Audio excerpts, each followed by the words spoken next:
Good afternoon, everyone. Today I am Dr. Divyajit Singh, Senior Resident from Department of Psychiatry, giving you a lecture on today's topic, psychotropic medication in special population. So let's start with the introduction slide, first slide of our lecture. Pregnancy and lactation considered a stressing period in life of any woman. So pregnant and lactating women are at the high risk of developing any mental illness. है ना?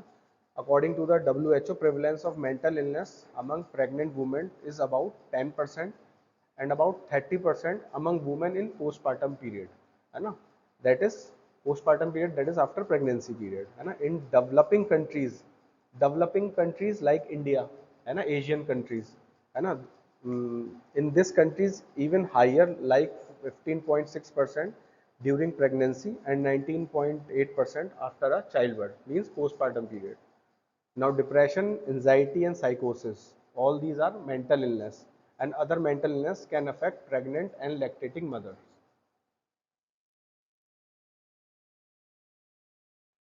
Now, what is the prevalence of selected psychiatric illness during the pregnancy? है ना? For depressive disorder like major depression, bipolar disorder, है ना? The prevalence is 13 to 20, and for bipolar disorder is unknown. है ना? What is prevalence? Prevalence is the old and new cases, the number of total cases. That is called prevalence. For anxiety disorder, which include generalized anxiety disorder, है ना, panic disorder, post traumatic stress disorder, obsessive compulsive disorder. So this is the number here. We can see 8.5 for generalized anxiety disorder, 1 and 2% for panic disorder. Post traumatic stress disorder is 3.5, 0.2 to 1.2 is OCD. For eating disorder like anorexia is only 1.4%. Bulimia is one of the eating disorder, 1.6%. For both anorexia and bulimia altogether is 0.7%. For psychotic disorder, like in postpartum psychosis, the psychosis after the pregnancy is 0.1 to 0.2%. All these are the numbers, just numbers, and for total prevalences, total old and new cases.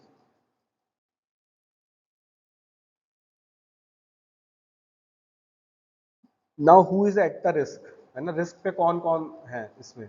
Under certain circumstances any woman can develop mental disorder during at the time period of pregnancy, है ना, during pregnancy or after delivery, especially in first year after delivery, but higher risk in patient with previous mental illness, है ना, जिन्हें पहले mental illness हो चुकी है तो उनका रिस्क ज़्यादा बढ़ जाता है.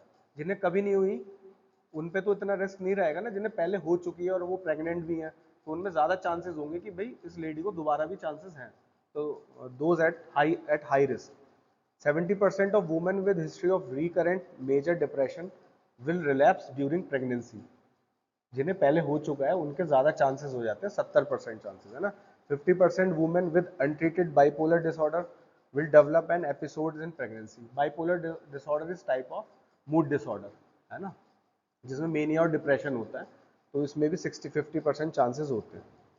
Other risk factors are poor risk like poverty, है ना, कोई लो सोशो इकोनॉमिक स्टेटस है, गरीबी, जो पुअर पर्सन है ना, उसमें ज़्यादा चांसेस हो जाते हैं ना. स्ट्रेस वगैरह लगे रहते हैं खूब सारे, है ना, लाइफ की कंडीशंस होती हैं.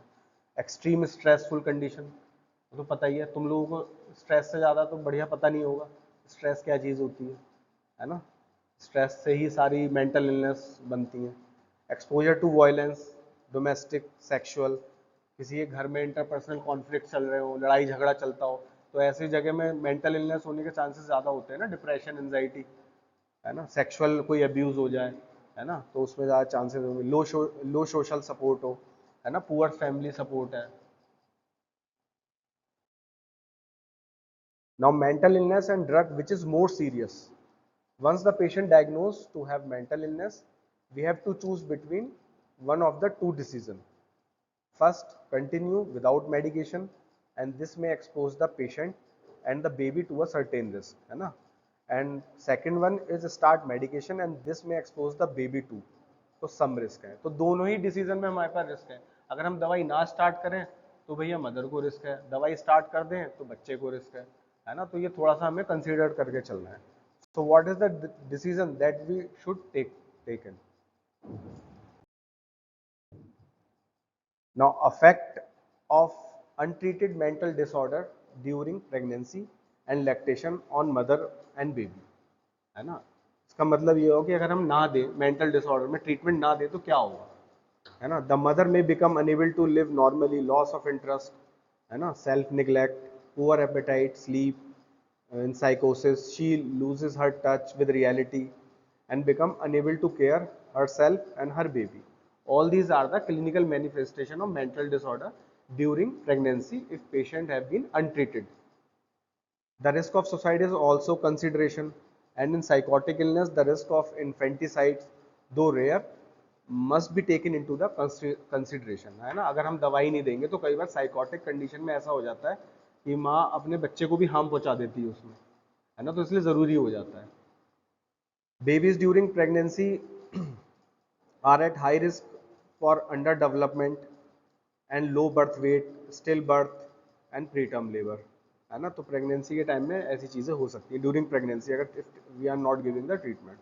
Mother who loses her interest and unable to care herself will be unable to satisfy her baby emotionally and physical need, and this may result in depression in baby too, है ना। अगर हम ऐसे time पे mother को नहीं दे treatment, है ना, और ऑलरेडी उसे डिप्रेशन के सिम्टम्स आ रहे हैं, लॉस ऑफ इंटरेस्ट, किसी चीज़ में मज़ा ही नहीं आ रहा, किसी चीज़ का ध्यान ही नहीं रख रही है, तो वो अपने बच्चे का भी ध्यान नहीं रखेगी, तो उस चीज़ का इम्पैक्ट बच्चे में भी आगे चल के होगा, बच्चा भी डिप्रेशन में जा सकता है ना। क्योंकि एक इमोशनल कनेक्शन होता है ना माँ और बच्चे के बीच में बचपन से ही डेवलप। अब जब मम्मी का ही नहीं होगा बच्चे से कनेक्ट कुछ इमोशनल, तो क्या होगा, बच्चे पे भी इम्पैक्ट आएगा, है ना। उसका भी कोई इमोशनल अटैचमेंट मदर से नहीं होगा, तो उसमें भी वो चीज़ें आनी शुरू हो जाएंगी आगे चल के। तो these are the effect if we are not treating the mental disorder patient during pregnancy और during the lactation. Now, effect of psychotropics on pregnant women and her baby during pregnancy and lactation. अब psychotropics क्या होती हैं? Psychotropics एक umbrella term है।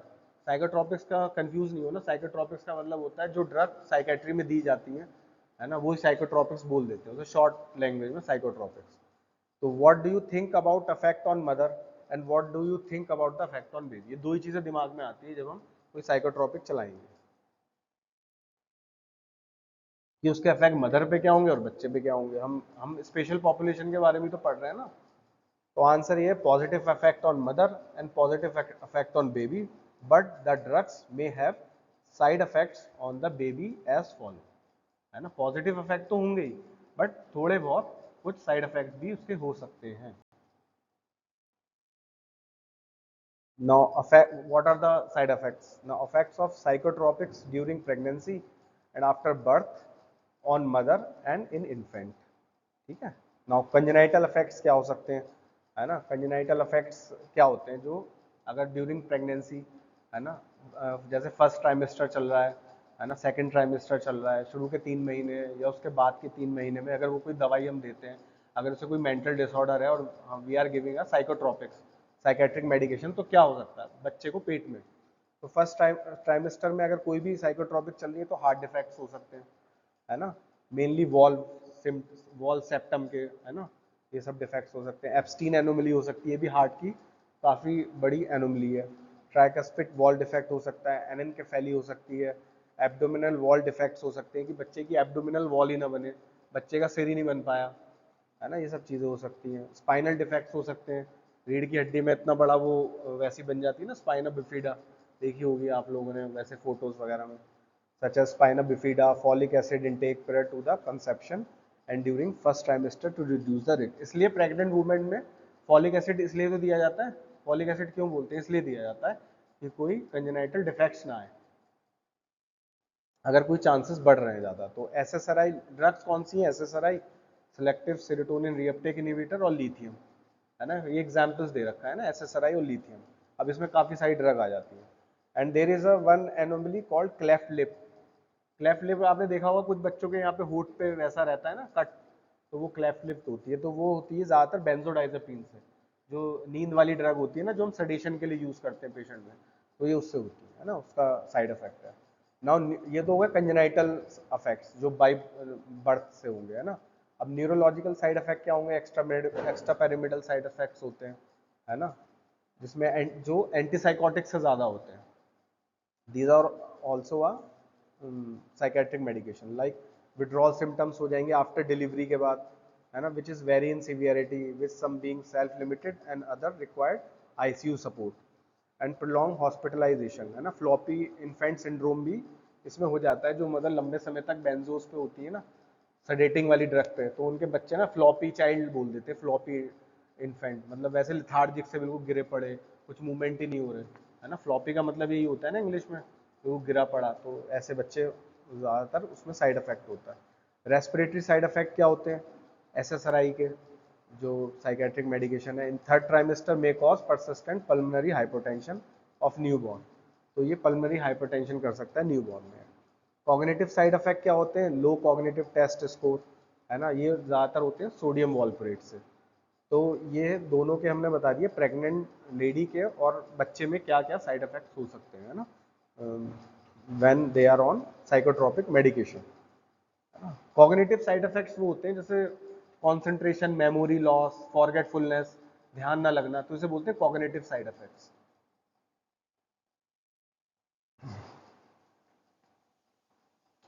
देखो एक जो नीचे लाइन दे रखी है, the affect of untreated mental illness may be greater than the affect of drugs on the baby. आ रहा है इसका मतलब समझ में, है ना। अगर आप मेंटल इलनेस के लिए ट्रीटमेंट नहीं दोगे तो उसके जो इफेक्ट्स हैं वो ज़्यादा हो सकते हैं, क्योंकि हम बच्चे में ड्रग्स दे रहे हैं, तो this is important. Now effect of psychotropics during pregnancy and after birth on mother and infant, ये आफ्टर बर्थ है, वो ड्यूरिंग प्रेगनेंसी के टाइम पे था, है ना। All the result from case reports and short term studies but no long term study, so it is difficult to formulate any generalisation regarding the safety of these medication. Generally, for the current time, no absolute contraindication for any psychotropic drug, but some drugs are known to have higher risk on fetus than other. So we should consider the risk and benefit of medication on both on mother and baby. ये कहना चाह रहे हैं, बहुत सारी studies हुई हैं, कुछ छोटी स्टडीज हुई हैं, कुछ बहुत बड़ी स्टडीज हुई हैं, ऐसा कोई रिजल्ट नहीं देखा गया, ऐसा कोई परिणाम नहीं आया है जिसके हम रिजल्ट को सब पे लागू कर दें, मतलब सब पे जनरलाइज कर दें कि भाई किसी एक लेडी या एक बच्चे पे नुकसान हो रहा है तो वही रिजल्ट सब पे ही चलेगा, है ना। हमेशा हम रिस्क और बेनिफिट देखते हैं। अगर किसी लेडी को हम कोई दवाई दे रहे हैं ड्यूरिंग प्रेगनेंसी या किसी इन्फेंट को, तो हम उसका रिस्क देखते हैं और उसका बेनिफिट देखते हैं कि ना चलाएं तो रिस्क क्या होगा और चलाएंगे तो बेनिफिट क्या होगा। तो रिस्क और बेनिफिट रेशियो देख के ही चलाते हैं। अगर रिस्क मान लो ज़्यादा है तो नहीं चलाएंगे, अगर रिस्क से ज़्यादा हमें बेनिफिट दिख रहा है तो ऑब्वियस सी बात है चलाओगे दवाई को, है ना। तो रिस्क और बेनिफिट रेशियो देख के ही चलाते हैं। कोई हार्ड एंड फास्ट रूल नहीं है ये चलानी है और ये नहीं चलानी। आप अपने पेशेंट में खुद देखोगे कि उसका रिस्क क्या है और बेनिफिट क्या है। Now what to do? Would a physician tell a pregnant woman with epilepsy stop your meds and ride out the seizure until your deliver, है ना? Are the medication of pregnant women with mental illness somehow more optional? Answer, चलो आगे से करते हैं थोड़ा। Now what to do? So pregnant and lactating women with mental illness should be treated appropriately. Treatment has good impact on both the mother and baby. No non-treated women are at the high risk for serious complication and also the baby. है ना, तो easy language है, आप समझ ही पा रहे होंगे, है ना। नाउ मैनेजमेंट क्या है? अब कंसल्टेशन और मैनेजमेंट क्या है, उसका सॉल्यूशन क्या है, मतलब क्या ट्रीट करेंगे। Now to achieve the best management and the get best result, है ना, बेस्ट मैनेजमेंट देंगे तो बेस्ट रिजल्ट ही आएगा, ऑब्वियस सी बात है। We should diagnose the problem as early as possible, ठीक है। We should use non biological way if we can and so long as affective, है ना। If obliged to use medication we have to use the safest drug, है ना। अगर हम कोशिश करेंगे सेफेस्ट ड्रग दी जाए तो बेटर ऑप्शन है। We have to use single medication as possible, combination की जगह सिंगल मेडिकेशन देंगे, है ना। We have to start low and increase dose, ऐसे केसेस में मदर या अगर इन्फेंट है तो लो डोज पे स्टार्ट करेंगे और धीरे धीरे बढ़ाएंगे, है ना। तो जनरली जो हम करते हैं उससे थोड़ा सा अपोजिट करेंगे ऐसे केसेस में, ये वही बोलना चाह रहे हैं। We have to observe the outcome of medication and decide accordingly, उसका रिजल्ट का वेट करेंगे, जैसा रिजल्ट आएगा उसी हिसाब से फिर हम आगे बढ़ेंगे। अगर कोई बुरा रिजल्ट आ रहा है तो उसे बंद करेंगे, अच्छा आ रहा है तो धीरे धीरे आगे बढ़ेंगे। We have to consult the patient about the drug and clarifying everything about the drug and sharing the patient in taking the decision. Take care of drug interactions. कोई ड्रग इंटरेक्शंस तो नहीं हो रहे, दो ड्रग ले रहे हैं तो उसमें कोई रिएक्शंस तो नहीं हो रहे। Folate must be prescribe. कुछ एक तो थंब रूल है, प्रेग्नेंट लेडी में फोलेट तो देना ही देना है, ये कभी भी कॉन्ट्राइंडिकेटेड नहीं है। ये आपको जनरली भी पता होना चाहिए। कोई भी प्रेग्नेंट लेडी है तो आप उससे पूछोगे कि भी फॉलिक एसिड और आयरन चल रहा है कि नहीं चल रहा, और ये क्यों चलाते हैं, ताकि कंजेनाइटल मैलफॉर्मेशन ना हो। तो फॉलिक एसिड तो देना ही देना है। Now consultation about medication. Now pregnancy risk category control study show no risk and no evidence of risk in human। ये कैटेगरीज है, कुछ कैटेगरीज करी गई थी कि कौन कौन सी ड्रग्स पे क्या क्या हम वो दे सकते हैं। Category A B C D X है ना। तो positive category C drugs show risk can not be rule out, positive D positive evidence risk. जो कैटेगरी एक्स ड्रग होती हैं वो एब्सोल्युटली कॉन्ट्राइंडिकेटेड इन प्रेगनेंसी। कभी आपने दवाइयों के रैपर देखे होंगे, उस पर लिखा रहता है कई बार कि एक्स कॉन्ट्राइंडिकेटेड इन प्रेगनेंसी। कभी ध्यान देना, किसी एक आध मेडिकेशन के उस पर लिखा रहेगा दैट इज कॉन्ट्राइंडिकेटेड, तो that is belong to category X drug, है ना। तो ये कुछ स्टडीज करी गई। अब स्टडी नॉर्मली हम एनिमल्स पे करते हैं, ह्यूमन पे तो करते नहीं है। तो उसमें देखा गया, जो कैटेगरी में डिवाइड करा गया ड्रग्स को, जो सेफ थी उन्हें कैटेगरी ए बी में रखा गया, बी सी में, और जो नहीं दे सकते तो उन्हें कैटेगरी एक्स में रख दिया। तो ये बेसिकली वो कैटेगरीज है ना। फिर ये लैक्टेशन रिस्क कैटेगरी भी बनाई गई, जो माँ बच्चों को दूध पिलाती है उनकी category. L1 is safest, L2 is safer, L3 is moderately safe and L4 is possibly hazardous. ये सब कैटेगरीज हैं।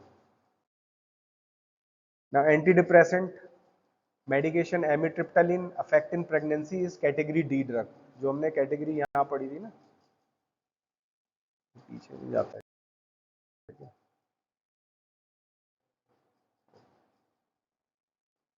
चलो ये typical antipsychotics, come to this slide.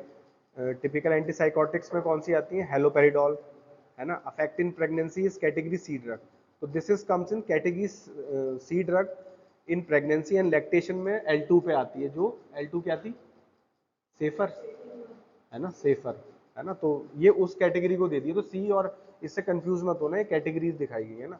ट्राइफ्लूपैराजीन भी एक ड्रग है, ये भी सी में आती है और लैक्टेशन के लिए नॉट अवेलेबल है इसका डाटा अभी।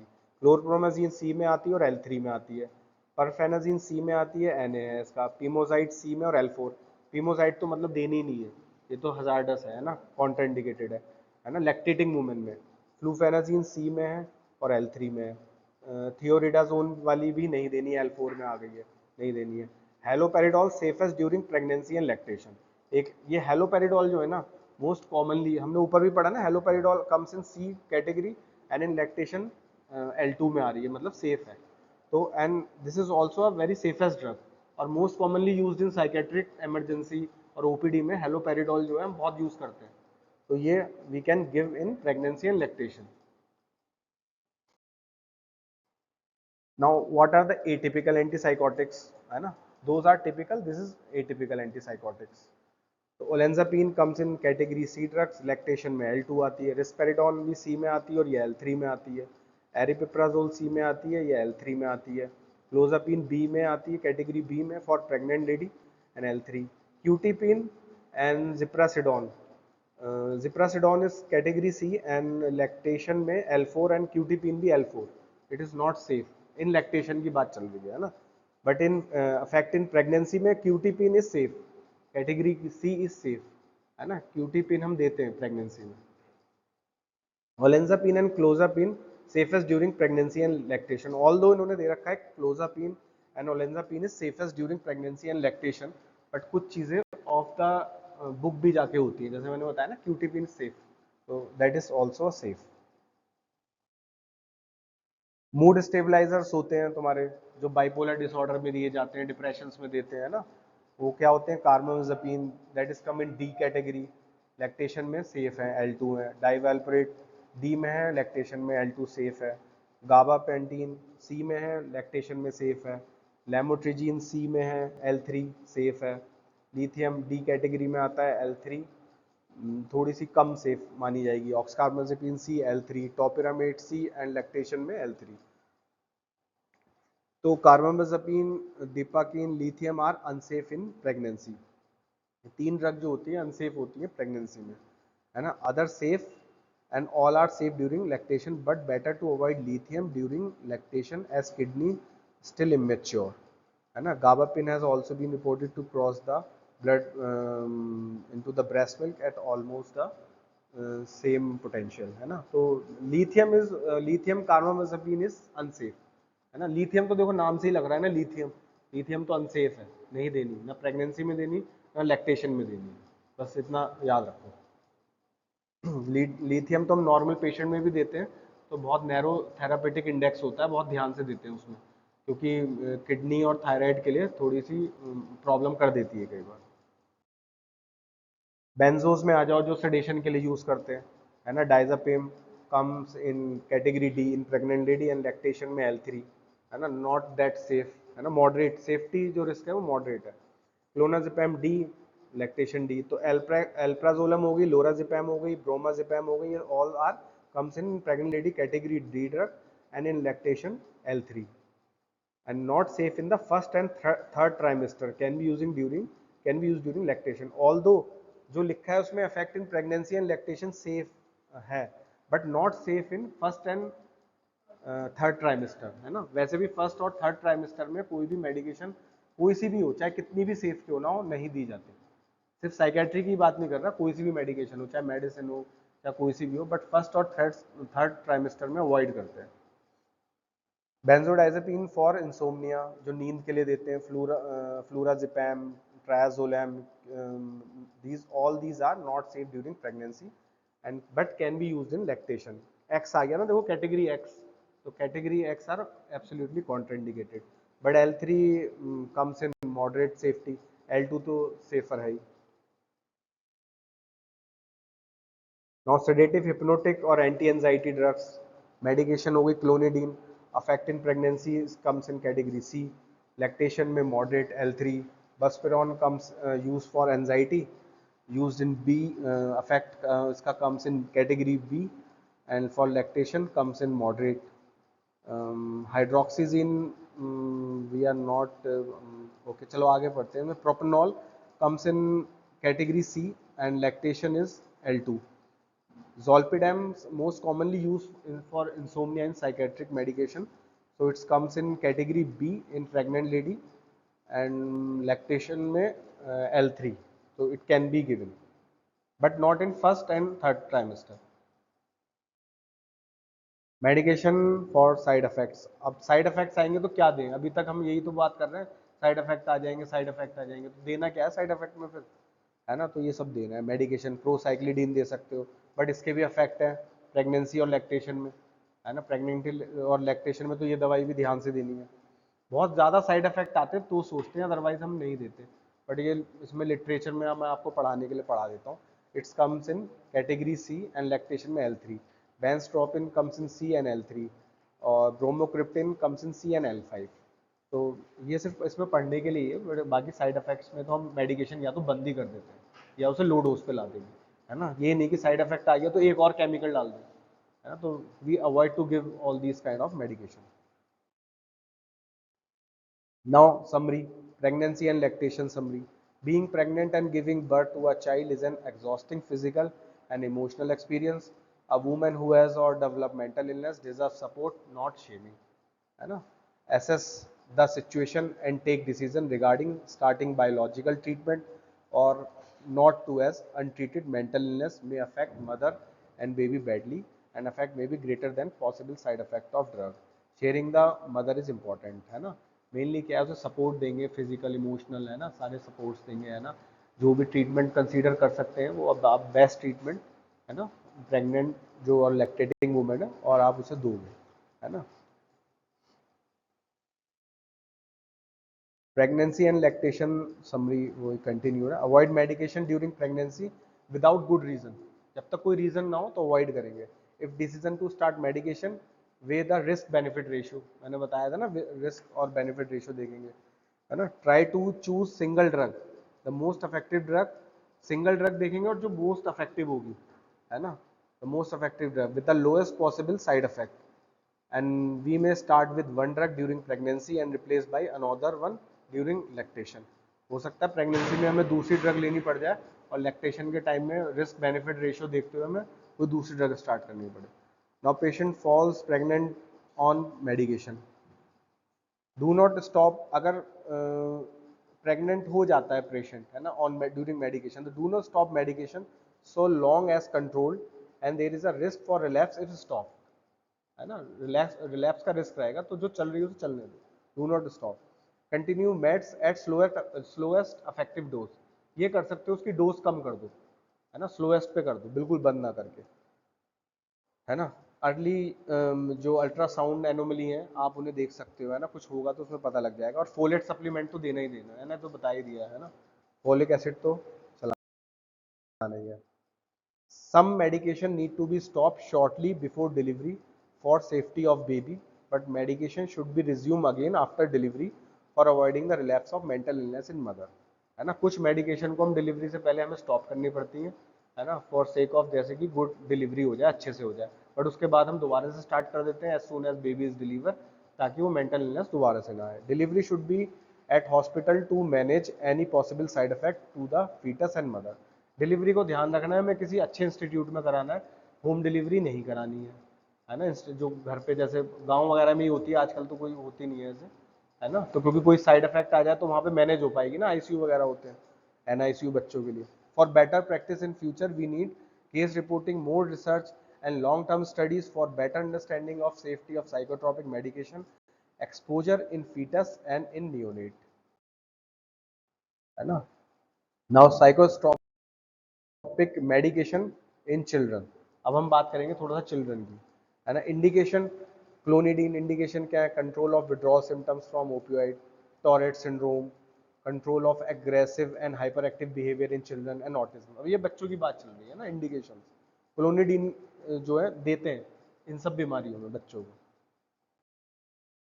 नाउ डोजेज, है ना, डोजेज इसकी बहुत मिनिमल डोजेज यूज करते हैं, 0.1 milligram orally twice a day, the dose can be raise by 0.3 milligram a day to a appropriate level. Side effect clonidine के dryness of eye, fatigue, irritability, sedation, dizziness, nausea, vomiting, hypotension, constipation.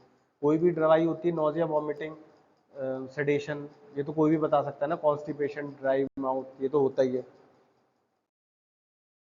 Methylphenidate के indication क्या है बच्चों में, ADHD, attention deficient hyper activity disorder, बच्चों में सुना है ना एडीएचडी, बच्चे हाइपर एक्टिव होते हैं, बड़े शैतान बच्चे जो होते हैं, जो एक जगह नहीं टिकते, बिल्कुल लड़ाई झगड़ा, है ना, वो वाले बच्चे। नार्कोलेप्सी, डिप्रेशन इन बच्चों में, मोटापा बच्चों में, तो उन सब में ये दे सकते हैं। इसका indication dosages 5 to 10 milligram per day orally, maximum 80 milligram per day. Side effect वही एनोरेक्सिया, भूख ना लगना, वेट लॉस होना, slow growth, dizziness, insomnia, dysphoric mood, चिड़चिड़ापन, टिक्स, साइकोसिस।